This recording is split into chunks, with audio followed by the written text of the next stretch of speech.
وعسر وتمم بالخير بسم اللہ الرحمن الرحیم انما الاعمال بالنیات، اعمال کا دار و مدار نیتوں پر ہے۔ تو یہ ہمارا لاسٹ پارٹ رہ گیا ہے، تو اس میں لاسٹ ٹائم بھی ہم کر رہے تھے کہ نیت کا دار و مدار کس پہ ہے؟ اعمال کا دار و مدار نیت پہ ہے، اور نیت کہاں سے ہوتی ہے؟ ہمارے دل سے۔ تو نیت ہمارے دل سے ہوتی ہے، ہمارے دل میں جیسا ہم سوچیں گے، دل ہمارا سوچے گا ویسے ہمارا دماغ کام کرے گا۔ تو اس میں یہ ہے کہ دل میں خاص طر ہم نے یہ لاسٹ ٹائم پڑھا تھا کہ دل جو ہے اچانک بدل جاتا ہے، اس کا پتہ نہیں چلتا کہ کب یہ بدل جائے۔ اور اس کے لیے ہم نے ایک دعا یاد کی تھی، یاد ہے کسی کو؟ دلوں کو پھیر یا مقلب القلوب صرف قلبی علی دینک بھی کہہ سکتے ہیں، یا مقلب القلوب صرف قلوبنا علی طاعتک، یعنی اے دلوں کو پھیرنے والے ہمارے دل کو اپنی طاعت کے لیے اپنی طاعت کی طرف پھیر دے، یا اے اللہ دلوں کو پھیرنے والے ہمارے دلوں کو اپنے دین کی طرف پھیر دے۔ تو اب یہاں پہ نبی صلی اللہ علیہ وسلم نے فرمایا، حضرت ابو ہریرہ رضی اللہ تعالی عنہ بیان کرتے ہیں کہ انسانی جسم میں دل کی حیثیت بادشاہ اور حکمران کی ہے۔ انسان کی جو دل کی حیثیت ہے بادشاہ اور حکمران کی ہے، اور اعضاء جو ہیں ہمارے جوڑ ہیں یہ ایسے ہیں جیسے رعایا ہے، ٹھیک ہے؟ اگر بادشاہ سلامت صحیح اور درست رہے تو رعایا بھی درست رہیں گے، اور اگر بادشاہ بگڑ جائے تو رعایا بھی بگڑ جاتی ہیں۔ تو اب دیکھیں کہ ہمارا دل پوری باڈی میں ایک سب سے بڑا بادشاہ کیا ہے؟ دل ہے۔ اگر یہ سلامت ہے تو پورا جسم جو ہے وہ سلامت ہے۔ کبھی کبھی ہم کہتے ہیں نا کہ میرا دل نہیں کر رہا یہ کام کر لوں، آج میری طبیعت تو ٹھیک تھی لیکن دل نہیں کر رہا تھا کہ میں کلاس میں جاؤں، ہوتا ہے نا، میرا دل نہیں کر رہا تھا کہ میں فلاں کام کروں۔ تو اصل جو چیز ہے وہ دل ہے۔ اگر ہمارا دل سلامت ہے تو سمجھے کہ ہمارے پورے اعضاء ٹھیک ہیں، سلامت ہے۔ اسی طرح نبی صلی اللہ علیہ وسلم نے اس کی حقیقت یوں بیان فرمائی ہے، آگاہ رہو انسان کے سینے میں گوشت کا ایک لوتھڑا ہے، اگر اس کی اصلاح ہو جائے تو سارے جسم و جان کی اصلاح ہو جاتی ہے، اور اگر وہ بگڑ جائے تو سارے جسم بگاڑ کا شکار ہو جاتا ہے۔ اور وہ لوتھڑا کیا ہے؟ سنو، وہ دل ہے۔ یہ صحیح بخاری کی حدیث ہے کہ یہ دل ہے جو انسان کا پورے جسم میں بگاڑ پیدا کرتا ہے۔ اگر تو سلامت رہے تو پورا جسم بھی سلامت ہے، اور اگر بگڑ جائے تو پورا جسم بھی بگاڑ کا شکار ہو جاتا ہے۔ اسی حقیقت کے پیش نظر باطل کی اصلاح اور دل کی صفائی کو اسلام میں بہت اہمیت دی گئی ہے، یعنی تزکیہ نفس کہتے ہیں، نفس کو اپنے جو دل ہے اس کو پاک کرنا، اس کو صاف کرنا۔ تزکیہ کے عمل کو انبیاء علیہم السلام کے فرائض نبوت رسالت میں شامل کیا گیا۔ کتاب و حکمت کی تعلیم اور تزکیہ نفس کو لازم اور ملزم قرار دیا گیا کہ یہ بہت لازم ہے۔ تعلیم کے ساتھ ہی تربیت کا عمل ناگزیر ہو جاتا ہے، اور تربیت کے ذریعے ہی انسان کتاب و سنت کے سانچے میں ڈھل کر مخلصین اور محسنین کے درجے تک پہنچتے ہیں۔ یعنی عمل کے ساتھ ساتھ کیا ہو؟ اگر تو تقوی ہو، اگر تو اللہ کا ڈر ہو تو وہ انسان مخلصین اور محسنین تک اس کا شمار پہنچتا ہے، اور شرک اور نفاق جیسے امراض سے دلوں کو پاک کر کے توحید اور اخلاص کے نور سے ان کو جلا بخشنا ہی تزکیہ کا عمل ہے۔ بدعات اور خرافات سے نفرت اور سنت کی محبت کی آبیاری کا نام تزکیہ ہے۔ یعنی بدعات جو ہے، رسم و رواجات جو ہیں، یہ سارے ان سے پاک ہو جانا ہی تزکیہ کہتے ہیں۔ اس کے علاوہ تمام اخلاق رذیلہ جیسے حسد ہے، بغض ہے، کینہ ہے، عداوت ہے، غرور تکبر ہے، اسی طرح شہرت اور ریاکاری ہے، بے حیائی اور بد اخلاقی ہے، گالم گلوچ ہے، اسی طرح بد زبانی، بدکاری اور حرام خوری، جھوٹ اور غیبت اور بد زبانی اور بد عہدی اور جملہ منکرات سے اپنے آپ کو بچانا ہے۔ یعنی ان ساری چیزوں سے اپنے آپ کو بچانا کیا کہلاتا ہے؟ تزکیہ کہلاتا ہے، اپنے دل کو، اپنی روح کو صاف کرنا۔ اب دیکھیں کہ ہر ایک موضوع میں حسد اور بغض میں آ جائے تو یہ پورا ایک ٹاپک ہے۔ بغض ہے، کینہ ہے، عداوت ہے، غرور و تکبر ہے، اس کے بارے میں بہت زیادہ آیات بھی ہیں، احادیث بھی ہے۔ اسی طرح سے یہ شہرت اور ریاکاری جو ہے، اسی یعنی بے حیائی، بد اخلاقی، پورا ہر ایک چیز کا ایک ایک پورا ٹاپک ہے کہ اگر اس پہ بات کرنا شروع ہو جائے تو وہ ختم نہیں ہوتی ہیں۔ تو اب یہ ہے کہ ان ساری چیزوں سے اپنے آپ کو پاک کرنا۔ اب ہم نے یہ کرنا ہے کہ یہ ساری چیزیں جو آتی ہیں کہ بیڈ مینرز میں سے، یہ دیکھنا ہے کہ ہمارے اندر تو ایسی کوئی چیز تو نہیں ہے، بغض تو نہیں ہے، کینہ تو نہیں ہے ہمارے اندر، حسد تو نہیں ہے، ریاکاری تو نہیں ہے، یعنی ان ساری چیزوں سے پاک کرنا ہے۔ جب ہم ان ساری چیزوں سے پاک ہو جائیں گے، اپنے آپ کو صاف کر لیں گے، تو پھر ہمارا جو دل ہے نا، وہ جو بھی ہمارا وہ دل پھر کمانڈ کرے گا تو وہ غلط نہیں کرے گا، وہ کمانڈ صحیح کرے گا جب ہم ان ساری چیزوں سے اپنے دل کو صاف کر لیں گے۔ تو اسی طرح اللہ اور رسول صلی اللہ علیہ وسلم کی پسندیدہ صفات وہ کیا ہیں؟ سچائی، یعنی سچائی آپ علیہ الصلاۃ والسلام کیا ہے؟ ٹروتھفل ہے۔ اسی طرح دیانت داری جو ہے، اسی طرح شرم و حیا ہے، عدل و انصاف ہے، حسن سلوک ہے اور حسن اخلاق ہے، صبر و شکر ہے، عفت اور پاکیزگی جیسے اعلیٰ صفات کی نشو و نما کا عمل ہی تزکیہ نفس کہلاتا ہے۔ یعنی ایک طرف سے ہم بیڈ مینر کو ختم کر کے اس میں گڈ تھنکنگ لے آئیں، اپنے آپ کو اپنے دل کو صاف کرنے کے لیے اللہ کے نبی کی زندگی کو ہمیں دیکھنا ہوگا کہ نبی صلی اللہ علیہ وسلم نے اپنی زندگی کا کیسے زندگی گزاری۔ یعنی آپ صلی اللہ علیہ وسلم تو صادق الامین تھے، ٹھیک ہے، صادق الامین آپ علیہ الصلاۃ والسلام تھے، ہر وقت کبھی بھی زندگی میں جھوٹ کا تصور ہی نہیں ہے۔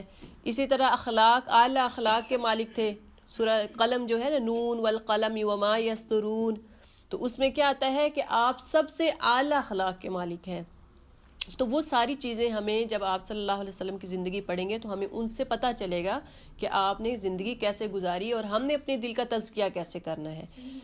تو اسی طرح صبر اور شکر جو ہے، ہم نے سورہ فاتحہ کا جب ٹرانسلیشن ہوئی تھی تو اس میں کیا تھا کہ صبر اور شکر کیا ہے۔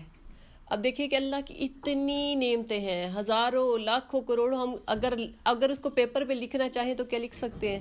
اگر آپ سے کہا جائے کہ 100 جو ہے لکھ کے لے کے آئیں تو ہمارے لیے بہت مشکل ہو جائے گا کہ کیا کیا لکھیں۔ اور کچھ تو ایسی ہیں جو ہمیں پتہ ہی نہیں ہے کہ یہ بھی اللہ کی نعمت ہے، لیکن جب وہ ہم سے جاتی ہے یقین جانے پھر ہمیں پتہ چلتا ہے۔ اب لاسٹ ٹائم جو ہے 1 مہینہ پہلے کہہ رہے ہیں کہ لیور کا پرابلم ہوا میری اپنی فیملی میں، تو یقین جانے کہ جب انہوں نے پیسے مانگے کہ اس کا ٹرانسپلانٹ کریں گے تو تقریباً انہوں نے کہا کہ اگر تو آپ اس کو پرائیویٹ کرتے ہیں ٹرانسپلانٹ تو آپ کو یہ تقریباً 35 لاکھ دینا پڑے گا، 35 لاکھ، اور اس میں بھی پھر 35% چانس ہوں گے بچنے کے، ہم گارنٹی نہیں دیتے ہیں۔ تو دیکھیں کہ اللہ نے یہ بغیر پیسوں کے ہمیں اتنی بڑی نعمتیں دی ہیں، کبھی سوچا نہیں ہے ہم نے۔ اگر کسی کا کوئی بھی ٹرانسپلانٹ، ہارٹ کا کرنا ہو، جگر کا کرنا ہو، کسی بھی چیز کا، تو پھر ہمیں قدر ہوتی ہے کہ کتنی بڑی نعمتیں ہیں جو ہمارے اندر ہیں، ہمیں پتہ ہی نہیں ہے۔ ہم اللہ کا کبھی شکر ہی نہیں ان پہ ادا کرتے کہ اللہ اتنی بڑی نعمتیں ہمیں دی ہوئی ہیں۔ جب ہم سنتے ہیں کہ فلاں کا جو ہے ایکسیڈنٹ ہوا، ٹانگ کے لیے اتنے پیسے چاہیے ہیں، اس کی ٹانگ کے اندر سے جو ہڈیاں ہیں کچھ بکھر گئی، کچھ نہیں، ہمیں پھر پتہ چلتا ہے کہ اللہ یہ بھی ہمارے پاس اتنی بڑی نعمتیں ہیں۔ اگر کوئی ہمارے سامنے کچھ صحیح چل نہیں پا رہا تو پھر ہمیں پتہ چلتا ہے کہ اللہ تیرا کتنا شکر ہے کہ اللہ تو نے ہمیں ہمت دی، ہم چل سکتے ہیں، ہم پھر سکتے ہیں، کام کرنے کے لیے اللہ ہمیں ہاتھ سلامت دیے ہیں۔ یعنی دیکھیں کبھی لکھنے کو اگر کہیں تو نہیں لکھ سکتے ہم۔ وَإِن تَعُدُّوا نِعْمَةَ اللَّهِ لَا تُحْصُوهَا، اگر تم اللہ کی نعمتیں لکھنا شروع کر دو تو اللہ تعالیٰ کہتے ہیں تم شمار ہی نہیں کر سکتے ہو، تم لکھ ہی نہیں سکتے ہو۔ اب دیکھیں سورج کتنی بڑی نعمت ہے، کبھی ہم نے سوچا کہ یہ بڑی نعمت ہے، بس ٹھیک ہے اللہ تعالیٰ دے رہا ہے، نہیں۔ اب یہ ان لوگوں پہ دیکھیں کہ جن کنٹریز میں سورج نکلتا نہیں ہے، پتہ ہی نہیں چلتا، سارا دن اندھیرا ہی رہتا ہے، برف رہتی ہے، تو ان پہ دیکھیں جا کے کہ ان کو وٹامنس کی کتنی کمی ہے۔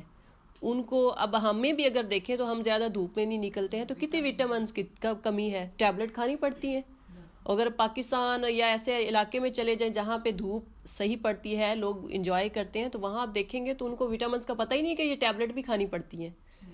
ٹھیک ہے نا. جب پاکستان سے ہمیں پتہ ہی نہیں ہے کہ یہ بھی کوئی ٹیبلٹ ہوتی ہے. ادھر آئے ہیں تو پتہ چلا ہے جی وٹامنس کی کمی ہے، آپ کو آئرن کی کمی ہے، آپ کو کیلشیم کی کمی ہے، آپ کو فلاں، یعنی یہ ساری ٹیبلٹ کھانی پڑیں گی. تو دیکھیں اللہ نے کتنی نعمتیں دی ہیں، کتنی بے شمار نعمتیں ہیں، ہم ان کو شمار نہیں کر سکتے.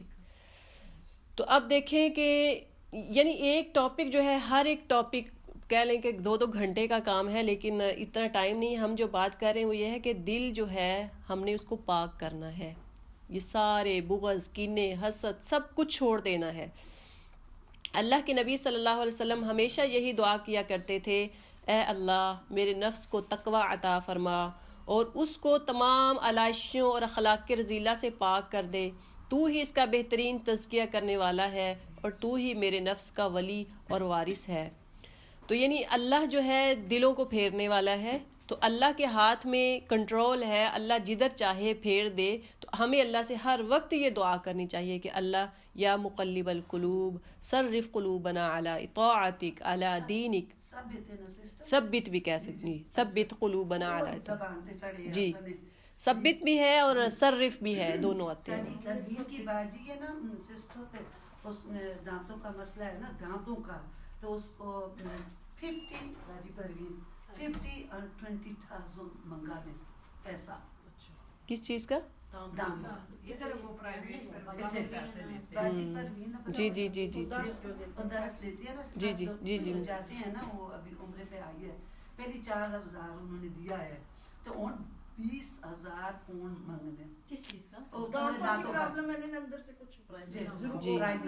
اب دیکھیں نا کہ اتنی بڑی، اب جب جس سے وہ چلی جاتی ہے نا نعمت، پھر پتہ چلتا ہے، پھر پتہ چلتا ہے، پھر قدر ہوتی ہے کہ دیکھیں کہ اللہ نے کتنی. اس سے پہلے ہم قدر ہی نہیں، اپنے جسم کی کبھی قدر کی ہے؟ کبھی نہیں کی، کبھی کیئر نہیں کی ہم نے کہ اللہ نے یہ جو ہمیں نعمت دی ہے اس کو بھی ہم نے سنبھالنا ہے، اس کو بھی، اس کی بھی کیئر کرنی ہے. ملتا رہے گا. لیکن جب قدر، اللہ بھی کہتا ہے نا جب قدر کرنا چھوڑ دیتے ہو تو پھر اللہ وہ نعمت چھین لیتا ہے. نہ شکری کرتے ہیں ہم، اللہ نعمت چھین لیتا ہے. تو استغفر اللہ، اللہ تعالیٰ ہمیں نہ قدری سے بچائے. اللہ بھی کہتے ہیں کہ تم نے اس طرح میری قدر نہیں کی جس طرح میرے قدر کرنے کا حق تھا. کر ہی نہیں سکتے. تو جس طرح قدر کرنے کا حق ہے، باقی ہم نے کبھی کی نہیں ہے قدر، کبھی نہیں کی. جی بالکل، اتنی نعمتیں، یعنی وہ تو اللہ نے گن کے بتائی ہے نا بڑی بڑی کہ یہ نعمت دی ہے، فروٹ دیا ہے تمہیں، تم جنت میں کیا کچھ ملے گا. لیکن ہم دیکھیں کہ ہمارے پاس اپنی باڈی میں کتنی نعمتیں ہیں، ہمیں پتہ ہی نہیں ہے، اور اتنی مہنگی ہیں. بالکل، آنکھ ہے، کان ہے، جسم کا کوئی بھی حصہ، بالکل. اور کیا جان ہم پیسے دے کے جان بچا سکتے ہیں کہ کہیں ڈاکٹر کو پیسے دے دیں، اور آخری حد تک ہم جاتے ہیں. ICU میں کوئی بندہ ہو، اپنا ہو، تو کیا کہتے ہیں کہ ڈاکٹر جتنے پیسے لگتے ہیں لگا لو لیکن اس کی جان نہ جائے. تو کبھی یہی الفاظ ہم اللہ سے کہیں کہ اللہ جتنی بھی دعائیں ہیں میں کرتا ہوں، اور میرے جو بھی رشتہ دار ہے اس کو بچا لے. تو ہم پھر آخری حد پہ بعد میں اللہ کے پاس آتے ہیں، جب سارے چارے ختم ہو جاتے ہیں نا، جب ڈاکٹر بھی جواب دے دیتے ہیں، پھر اللہ کی طرف آتے ہیں کہ اللہ اب تیرا ہی سہارا ہے، وہ کچھ نہیں ہے. وہ کہتے ہیں نا جب کشتی، جی بالکل، جب کشتی کہتے ہیں نا کہ وہ جا رہی ہوتی ہے تو طوفان آ رہے ہوتے ہیں اور ایسے لگتا ہے جیسے ابھی ڈوب جائیں گے، پھر بندہ کہتا ہے اللہ اب تو ہے. لیکن جب چڑھنے لگتے ہیں نا، سمندر میں جانے لگتے ہیں، تب کوئی پتہ نہیں ہوتا. تو یہ جو ہے اللہ تعالیٰ کا نظام ہے. بس اللہ تعالیٰ سے ہر وقت اللہ تیرا شکر ہے، الحمدللہ، اللہ کا شکر ادا کرنا چاہیے. تو کہتے ہیں کہ ایک آدمی تھا، صحابی، روایت ہے کہ ایک شخص کو جنت میں دکھایا گیا کہ اس سے پوچھا، یعنی اللہ کے نبی کو پتہ چلا، دیکھا اللہ کے نبی نے کہ ایک شخص جو ہے وہ جنت میں ہے. تو اس سے پوچھا گیا کہ کس عمل نے تمہیں یہاں پہنچایا ہے؟ تو اس نے کہا لوگوں کے راستے میں ایک درخت تھا جو ان کو تکلیف دیتا تھا اور میں نے اس درخت کو ہٹا دیا. تو اس کی وجہ سے دیکھیں کہ اللہ تعالیٰ نے اس کے بخش دیا اور اسے جنت عطا فرما دی. دیکھیں کتنی چھوٹی یعنی اب ہم اس کو تو سمجھتے ہیں یہ کیا نیکی ہے، اس سے بھی جنت مل سکتی ہے، لیکن دیکھیں چھوٹی چھوٹی نیکی، اس کو بھی حقیر نہ جانیں، چھوٹی چھوٹی نیکی بھی راستے میں جا رہے ہیں اگر دیکھیں کہ اس سے کچھ گر سکتا ہے. اب دیکھیں کچھ لوگ بے احتیاطی میں کھا کے وہ چھلکے پھینک دیتے ہیں، کیلے کے چھلکے سے تو زیادہ ہی لوگ گرتے ہیں. اسی طرح کوئی سٹون ہے، کوئی بھی تکلیف دینے والی چیز ہے تو اس کو آگے سے ہٹا دیں، بہت بڑا صدقہ ہے. ہم کہتے ہیں نا ہم صدقہ انشاءاللہ کسی دفعہ ٹاپک کریں گے صدقے کے موضوع پہ. کتنی چیزیں صدقے میں آتی ہیں کہ ہم سمجھتے ہیں صرف پیسے دینا جو ہے یہی صدقہ ہے، نہیں، اتنی چیزیں ہیں کہ جو ہم چھوٹی چھوٹی چیزیں چھوڑ دیتے ہیں وہ صدقہ ہوتا ہے. پارک میں جاتے ہیں اور یہ آج کل جو موسم میں اتنی جھاڑیاں گری ہوتی ہیں، جی میں پارک میں جاتی ہوں تو میرا تو ساتھ ساتھ میرا واک ہوتا ہے اور ساتھ ساتھ میں جو جھاڑیاں ہوتی ہیں وہ میں ساتھ ساتھ پیچھے کرتی ماشاء اللہ، جاتی ہوں. اچھی بات ہے، وہ کتنا ثواب کتنا ثواب، بالکل بالکل. تو اسی طرح غزوہ تبوک کے موقع پر اللہ کے نبی صلی اللہ علیہ وسلم نے سفر کے دوران صحابہ سے فرمایا تم اپنے پیچھے مدینے میں ایسے لوگ چھوڑ آئے ہو تمہارے ساتھ اجر میں برابر کے شریک ہیں. ان کو بیماری نے روک رکھا ہے، اس طرح جن لوگوں کے لیے سواری کا کوئی انتظام نہیں تھا ان کے لیے بھی اللہ کے نبی صلی اللہ علیہ وسلم نے فرمایا تم کوئی کھائی عبور کرتے ہو اور جتنا راستہ طے کرتے ہو تمہارے وہ بھائی اجر میں تمہارے ساتھ شریک ہیں. یعنی جو بیماری کی وجہ سے غزوہ تبوک میں شامل نہیں ہو سکے تو ان کو عذر تھا لیکن ان کی نیت جو ہے وہ ٹھیک تھی. تو صحابہ سے کہا کہ جو بھی تم کام کرتے ہو نا تو ان کا ثواب ان کو بھی جاتا ہے. اب حیرانگی کی بات یہ ہوئی کہ ایک صحابی جو ہے انہوں نے کیا کیا کہ بہت وہ بڑے مجاہد کہہ لیں کہ بہت وہ بہادر تھے. اب انہوں نے بہت زیادہ لڑائی کی اور اس کے بعد پھر وہ شہید بھی ہو گئے. تو آپ علیہ الصلاۃ والسلام نے فرمایا کہ فلاں جو شخص جو شہید ہوا ہے وہ جہنمی ہے. اب دیکھیں اس نے جنگ لڑی ہے، جنگ میں شریک ہوا ہے، بہادری کی اس نے جوہر دکھائے، شجاعت والا تھا. اب کیا تھا اس نے کہا کہ لوگ میرے قبیلے اور خاندان کی بہادری کا اعتراف کریں گے. یعنی اگر میں لڑوں گا، اس کی نیت کیا تھی کہ میرے خاندان والے اعتراف کریں گے کہ بڑا بہادر سی، بڑا شجاع، اللہ کے لیے نہیں لڑا. تو اس نے کہا کہ لوگ میرے خاندان والے یا لوگ یہ کہیں گے کہ کتنا بہادر ہے یہ، ٹھیک ہے. تو اسے شدید زخم بھی لگا تھا جس کی تاب نہ لا کر اس نے اپنے ہی نیزے سے خودکشی کر لی، اس کو زخم لگ گیا. جب یہ خبر آپ صلی اللہ علیہ وسلم تک پہنچی تو آپ نے فرمایا میں اللہ کا نبی ہوں اور میں نے سچی خبر دی تھی کہ وہ جہنمی ہے. دیکھیے نیت میں فطور کی وجہ سے مقدس جہاد میں شریک بہادری کے جو جوہر دکھانے والا بھی منزل کو نہ پا سکا. اب جہاد سے بڑھ کے اور کیا ہو سکتا ہے، اپنی جان مال ہر چیز چھوڑ کے تو اللہ کے راستے میں چلے جانا، لیکن وہاں جا کے بھی اگر کیا کہتے ہیں نیت اگر خراب ہوئی تو وہ بھی قابل قبول نہیں ہے. اب حاجی حج میں کتنے پیسے لگا کے جاتے ہیں، اگر نیت یہ ہے کہ مجھے لوگ حاجی کہیں گے، لوگ مجھے حاجن کہیں گے، تو وہ کوئی کسی کام کا نہیں ہے، وہ پیسے سب بیکار ہے، دکھاوا. اسی طرح اگر کوئی عالم ہے وہ اس لیے پڑھتا ہے کہ مجھے لوگ کہیں گے کہ یہ بڑا بڑا بڑا عالم ہے، لوگ مجھے عالم کہہ کے بلائیں گے، تو وہ پڑھنا کسی کام کا نہیں ہے، بیکار ہے. یعنی ہر چیز ہر شعبے میں آپ کہہ لیں کہ کوئی بھی شعبہ ہے اس میں آپ کی نیت جب صحیح نہیں ہے نا تو وہ اجر ثواب. نماز بالکل ایسے ہی ہے، اگر آپ نماز پڑھ رہے ہیں ریاکاری کے لیے کہ مجھے دیکھ کے لوگ کہیں گے کتنی لمبی لمبی نمازیں پڑھتا ہے، لمبی کر دیتے ہیں، ٹھیک ہے. تو یہ ساری کیا ہے نیت، انما الاعمال بالنیات. تو اعمال کا جو دار و مدار ہے وہ نیت پر ہے. اب کہتے ہیں کہ منافقین کی نماز اور صدقات کو بھی اللہ تعالیٰ اس وجہ سے قبول نہیں فرماتا کہ وہ سستی اور کاہلی سے دلی رضامندی کے بغیر محض دکھاوے کے لیے عمل کرتے ہیں. تو اب منافق کے بارے میں کیا آتا ہے سورہ ماعون میں، أَرَأَيْتَ الَّذِي يُكَذِّبُ بِالدِّينِ فَذَلِكَ الَّذِي يَدُعُّ الْيَتِيمَ وَلَا يَحُضُّ عَلَى طَعَامِ الْمِسْكِينِ فَوَيْلٌ لِّلْمُصَلِّينَ الَّذِينَ هُمْ عَنْ صَلَاتِهِمْ سَاهُونَ. یعنی ان نمازیوں کے لیے ہلاکت ہے جو اپنی نماز میں ایک تو ساہون کا مطلب سستی کرتے ہیں اور یراؤن کا آتا ہے کہ جو ریاکاری کرتے ہیں. اب دیکھیں کہ دونوں ہلاکت ہے، مطلب ہلاک ہو گیا، تباہ و برباد ہو گیا.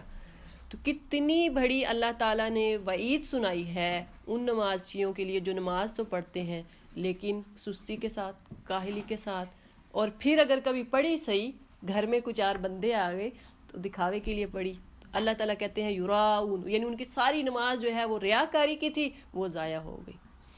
تو اس لیے ایسے کام نہیں کرنے چاہیے جو اللہ تعالیٰ ہماری جو نیت کو خراب کرے. اسی طرح آپ صلی اللہ علیہ وسلم نے فرمایا جس نے دکھاوے کے لیے نماز پڑھی اس نے شرک کیا، اور جس نے دکھاوے کے لیے روزہ رکھا اس نے شرک کیا، اور جس نے دکھاوے کے لیے صدقہ کیا اس نے شرک کیا. اب شرک کیا ہوتا ہے کہ اللہ کے ساتھ دوسروں کو شریک ٹھہرانا، پارٹنر بنانا. تو یہ سارا یہ بھی شرک ہے کہ ہم اللہ کے لیے تو نماز نہیں پڑھ رہے، کس کے لیے پڑھ رہے ہیں؟ لوگوں کے لیے، دکھانے کے لیے. تو کہتے ہیں حضرت علی رضی اللہ تعالی عنہ نے ایک جنگ میں دشمن کو زمین پر لٹا دیا، اسے قتل کرنے کے لیے تلوار نکالی، اس نے ان کے چہرے پر تھوک دیا. اب حضرت علی رضی اللہ تعالیٰ اس کو قتل کرنے لگے تھے لیکن اس کو چھوڑ دیا. پوچھا گیا کہ علی رضی اللہ تعالیٰ آپ نے کیوں چھوڑا ہے؟ تو کیا فرمایا کہ اس نے میرے منہ پہ تھوکا تو میرے اندر غصہ بھی آ گیا نا، تو اگر اس وجہ سے میرے قتل کر دیتا تو میری نیت یہ تھی کہ اپنی ذات کے لیے میں قتل کر رہا ہوں، لیکن میں نے اس کو چھوڑ دیا کیونکہ میری نیت میں کہیں فتور نہ آ جائے، یہ بات نہ آ جائے کہ میں نے اپنے لیے قتل کیا. اس وجہ سے میں تو اس کو خالص اللہ کی نیت کے لیے خالص اللہ کے لیے قتل کرنا چاہتا تھا. تو یہ سارے یہ ایسے ہوتے ہیں مومنین، یہ صفات ہوتی ہیں کہ جو ایمان والے ہوتے ہیں وہ اللہ سے ڈرتے رہتے ہیں. اور اسی طرح جس نے اللہ کے لیے محبت کی اور اللہ ہی کے لیے دشمنی رکھی، اللہ کے لیے دیا اور اللہ ہی کے لیے روکا، اس نے ایمان کو مکمل کر لیا. ایمان کے ساتھ اب کہتے ہیں نا کہ فلاں رشتہ دار کے ساتھ میں نہیں بولوں گی، اس نے میرے ساتھ یہ کیا، میں اس کو اپنی چیریٹی نہیں دوں گی، اس نے میرے ساتھ غریب ہوتے ہیں لیکن کیا ہے ہم وہ چھوڑ دیتے ہیں کہ اس نے میرے ساتھ فلاں یہ کیا، میری بے عزتی کر دی، میرے ساتھ برائی کر دی. مطلب وہ ہم اپنے دل میں وہ بغض اور کینہ رکھ لیتے ہیں، اس کی وجہ سے ہم غریب کی مدد نہیں کر پاتے. تو وہ کیا ہے، صرف کرنا ہے تو اللہ کی خاطر. اگر کسی نے کر بھی دیا ہے تو اس کو چھوڑ دیں اللہ کی خاطر. اور کسی کے ساتھ دشمنی کی تو اللہ کی خاطر، یعنی اگر کسی کے ساتھ دشمنی کا مطلب ہے کوئی بدعات کرتا ہے، کوئی اللہ کے ساتھ شریک ٹھہرا تو اس کو چھوڑ دیں، ٹھیک ہے، اس کے ساتھ نہ بات کریں آپ. اور اسی طرح اگر کسی نے محبت کی تو صرف کس کے لیے؟ اللہ کی خاطر. اب ہم ساری کون ہیں؟ کسی کو کوئی جانتا تھا؟